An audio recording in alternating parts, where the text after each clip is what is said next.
నమస్కారం. నా పేరు కేతిరెడ్డి జగదీశ్వర్ రెడ్డి. తమిళనాడు తెలుగు యువశక్తి వ్యవస్థాపక అధ్యక్షుడిని. నేడు ఈ వీడియో నందు ప్రధానంగా నేను తెలియజేసేది ఏంటంటే, ఈ కరోనా వైరస్ నేపథ్యంలో ప్రపంచ ఆర్థిక వ్యవస్థ రాబోయే రోజుల్లో జనజీవనం ఎలా ఉండబోతుంది, ఆర్థిక వ్యవస్థ ఎలా ఉండబోతుంది, ఇవన్నీ ఎప్పటికి సెటరేట్ అవుతాయి అన్న విషయాన్ని ప్రధానంగా తెలియజేయదలిచాను. ఈ కరోనా వైరస్ నేపథ్యంలో ప్రపంచం ఒక్కసారి ఉలిక్కిపాటుకు గురి అయిందని చెప్పేదికి ఎట్టి పరిస్థితుల్లో సందేహం లేదని చెప్పవచ్చు. ఇక ఆర్థిక వ్యవస్థ గురించి మాట్లాడదలిస్తే, ఇప్పుడు ప్రధానంగా భారత్లో 3 కోట్ల మంది వరకు ప్రైవేట్ ఇండస్ట్రీస్లో పనిచేసే వాళ్ళని ఆల్రెడీ తొలగించడం జరిగింది. మిగతా ఇంకా ఈ లాక్డౌన్ ఈ నేపథ్యం ఉంది కాబట్టి ఇంకొక 7 కోట్ల మందిని కూడా తొలగించేదానికి రాబోయే రోజుల్లో ఆస్కారం ఉందని చెప్పి తెలుస్తుంది. అంతేకాకుండా అమెరికా కూడా ఒక 1,00,000 మందిని ఆల్రెడీ తొలగించి, అమెరికాలో కూడా కొంచెం ప్రైవేట్ వాళ్ళు 1,00,000 మంది వరకు తొలగించారు అనేది కూడా తెలుస్తుంది.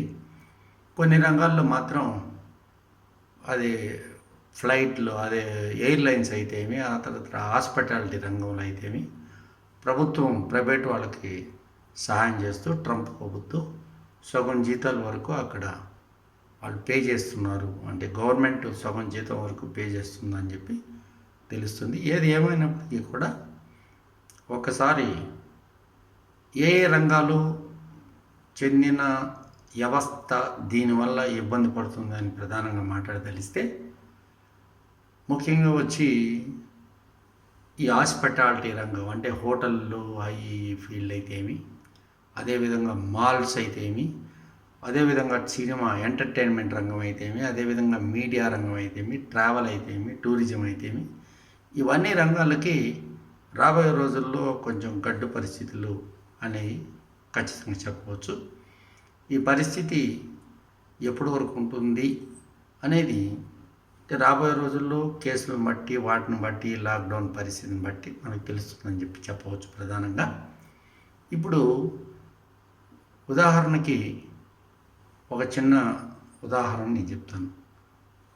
ఇప్పుడు సోషల్ గ్యాదరింగ్ చేరకూడదు కాబట్టి సినిమాలు రిలీజ్ కాకూడదు.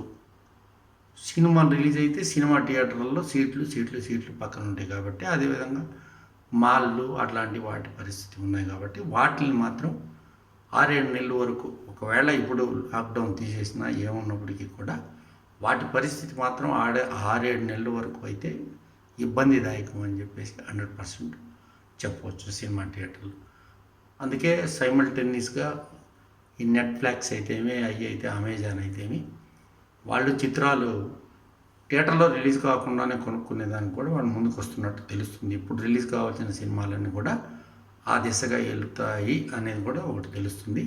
అంతేకాకుండా ఈ లాక్డౌను అవి ఎత్తేసిన తర్వాత కూడా కొన్ని పరిస్థితులు ఎలా ఉంటాయంటే, కొన్ని లీజ్కి ఇచ్చిన థియేటర్లకి కొంచెం సమస్య అనేది ఆ ఓనర్లు, ఆ లీజ్ ఓనర్స్ మధ్య ఉండేదానికి ఆస్కారం ఎక్కువగా ఉంటుంది. ఎందుకు ఉంటుందంటే, ఒక వస్తువుని ఒక పావలాకి తీసుకొని రూపాయికి అమ్మినప్పుడు ఈ ఎవరికైతే పావలా చెల్లించాడో మిగతా 75 పైసలు బెనిఫిట్ పొందిన అతను 75 పైసలు బెనిఫిట్ పొందుతున్నాడని తెలిసినప్పటికీ ఈ 25 పైసలతో సంతృప్తి పెట్టుకున్న వ్యక్తి తనకి ఆ 25 పైసలు ఖచ్చితంగా ఇబ్బందులు ఉన్నా ఏమున్నా చెందాలా అని చెప్పి ఆ ఎగ్జిబిటర్ ఎవరైతే థియేటర్ ఓనర్లు ఉంటారో వాళ్ళు అనేవాళ్ళు ఆ రకంగా వెళ్తారు.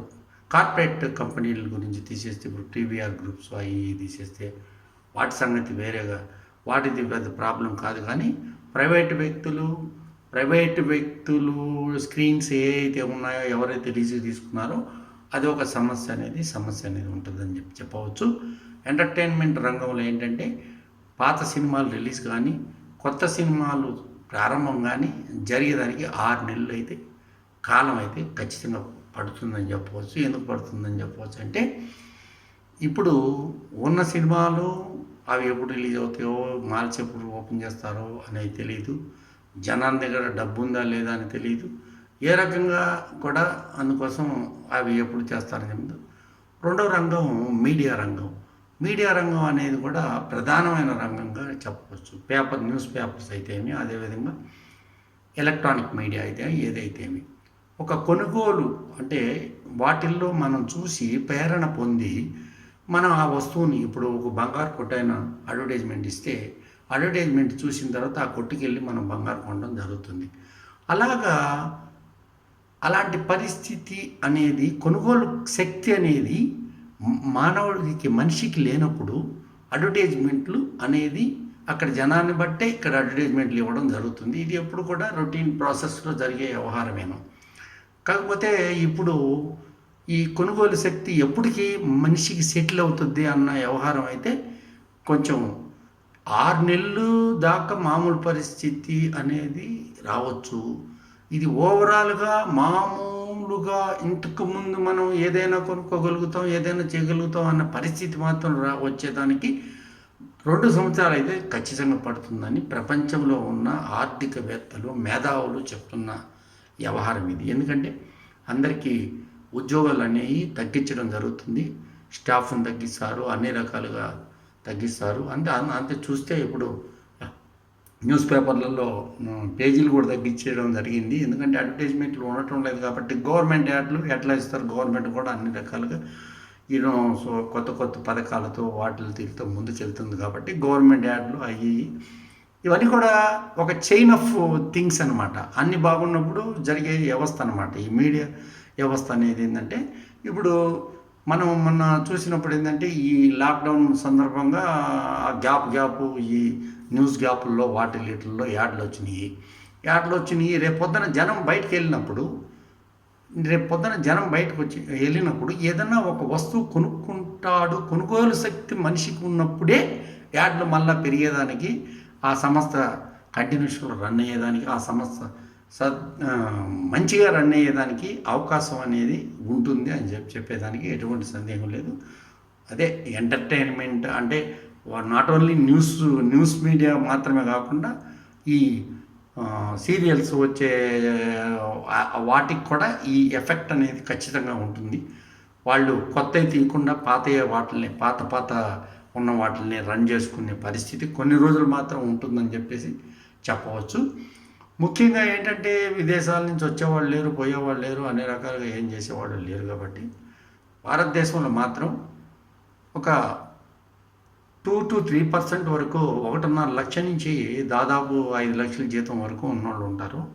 ఆ తర్వాత మిగతా 30% వరకు 30,000 నుంచి 50,000 వరకు ఉంటారు. ఆ తర్వాత ఇలా చూస్తూ పోతూ ఉంటారు. వాళ్ళందరికీ కూడా రేపు పొద్దున ఏంటంటే కంపెనీలు జీతాలు ఏంటంటే అంత ఇవ్వలేము అని అంటారు. అంత ఇవ్వలేని పరిస్థితి ఉన్నప్పుడు ఏంటంటే ఈ ఐటీ ఈ ఫీల్డ్ అంతా ఇప్పుడు వర్క్ అట్ హోమ్ అని అంటున్నారు. ఇప్పుడు వర్క్ అట్ హోమ్ అంటున్నారు. పరిస్థితి అవగాహన తెచ్చుకుని అందా చేసుకున్న తర్వాత జీతాలు తగ్గించేదానికి కూడా ఆ సంస్థలు చేస్తారు అనేదానికి ఖచ్చితంగా చేస్తారు. అటువంటి సందర్భాల్లో ప్రభుత్వం ఏదో వాళ్ళకి సహాయం చెయ్యాలా అనే ఒక ఉద్దేశంతో అమెరికా ప్రభుత్వం చేసింది. భారత ప్రభుత్వం చేసే పరిస్థితి అయితే లేదు.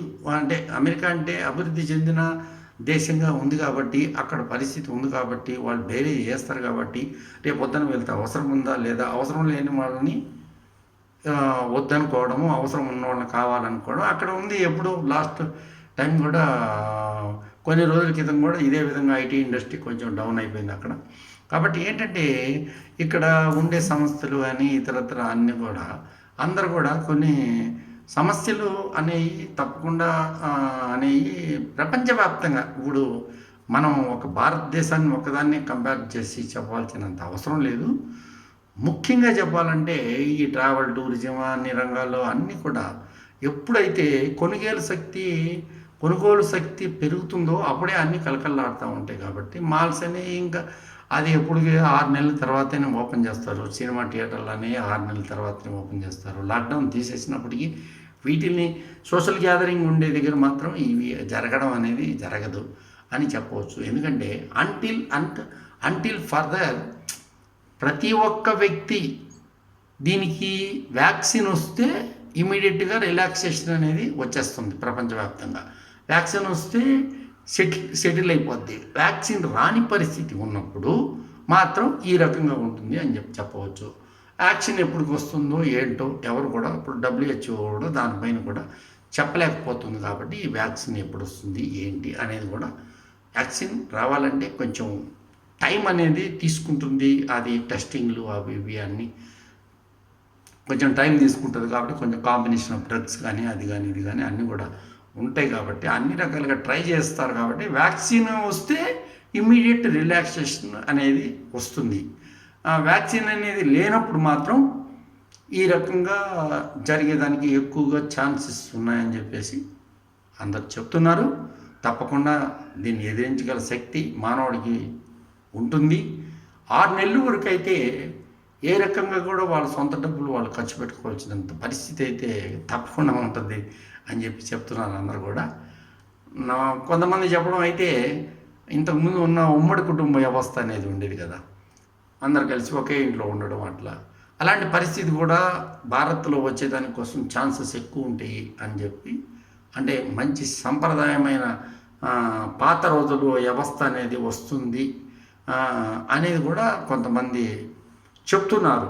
కాబట్టి ఏంటంటే ఏ పరిస్థితి వచ్చినా, ఏ విపత్కర పరిస్థితి వచ్చినా కూడా ప్రభుత్వం ఏంటంటే రాష్ట్ర ప్రభుత్వాలు సరిగా పనిచేస్తేనే కేంద్ర ప్రభుత్వం ఏంటంటే అనుసంధానమే చేయగలుగుతుంది. కేంద్ర ప్రభుత్వం అక్కడి నుంచి గైడ్లైన్స్ ఇవ్వగలుగుతుంది.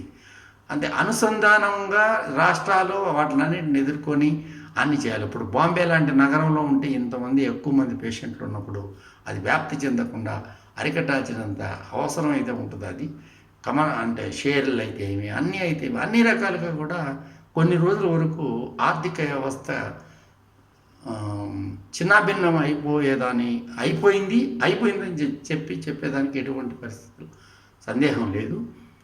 ఇంకా మిగతా నీ గురించి కొంచెం కూడా మాట్లాడుతుంటే అందరు కూడా మనోధైర్యంతో ఉండాలి.